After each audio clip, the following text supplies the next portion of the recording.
திருப்பாவை பாசுரம் 8.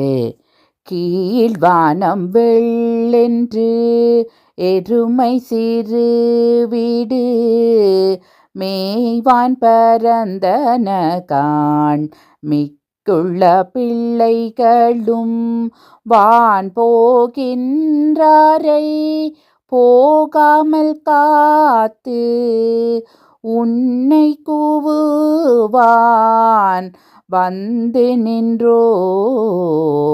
கோதுகலமுடைய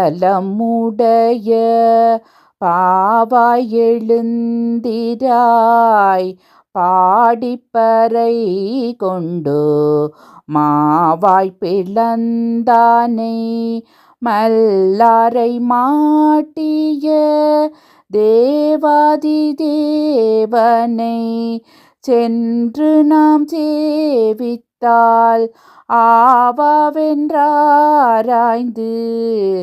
அருளெலோரெம்பாவாய். பொருள்: மகிழ்ச்சியை மட்டுமே சொத்தாக கொண்டு சிலை போன்று அழகு கொண்ட பெண்ணே, கிழக்கே வெளுத்துவிட்டது. எருமைகள் மேய்ச்சலுக்காக பசும்புல் மைதானங்களில் பறந்து நிற்கின்றன. அநேகமாக எல்லா பெண்களும் நீராடுவதற்காக வந்து சேர்ந்து விட்டார்கள். அவர்கள் உடனே குளிக்கப் போக வேண்டுமென அவசரப்படுத்துகின்றார்கள். அவர்களை உனக்காக தடுத்து நிறுத்திவிட்டு உன்னை கூவி கூவி அழைக்கின்றோம்.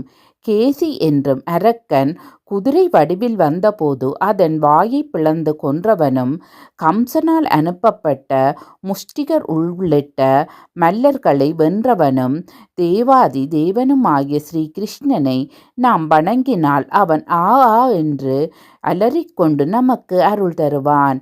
பெண்ணே, உடனே கிளம்புவாயாக. விளக்கம்: திவ்ய தேசமான சின்ன காஞ்சிபுரம் அத்திரிகிரி வரதராஜ பெருமாளை எண்ணி இப்பாடலை ஆண்டாள் பாடுகின்றாள். தேவாதி தேவன் என்று இங்குள்ள பெருமாளை குறிப்பிடுவர். கண்ணனின் வீரச் செயல்கள் இப்பாடலில் புகழப்படுகின்றன. பெண்கள் தைரியசாலிகளையே விரும்புவார்கள் என்பது இப்பாடலின் உட்கருத்து.